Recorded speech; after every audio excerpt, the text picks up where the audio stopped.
好，今日同大家介紹另一個型號 K9 Max。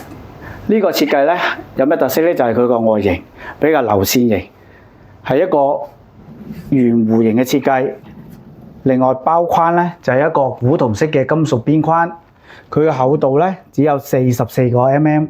如果你需要一啲薄而又圓弧啲嘅設計咧，必須要揀呢個啦。咁 K9 Max 咧所有功能都齊，有長證物啦、人面識別啦、密碼啦、拍卡、指紋、鎖匙，全部要有功能都齊晒噶啦。咁另一個佢嘅設計之處咧，就將嗰個電子開關同埋嗰個機械開關擺埋一齊，我哋可以撳掣開門，亦都可以扭去開門，你可以擺埋一齊。第三個亮點咧就係佢個反鎖掣，唔係可以隨便開嘅，一定要撳落去你先可以開鎖，撳落去先可以開。咁變相咧呢個全部設計咧就因應人嘅使用而去作出改變啦。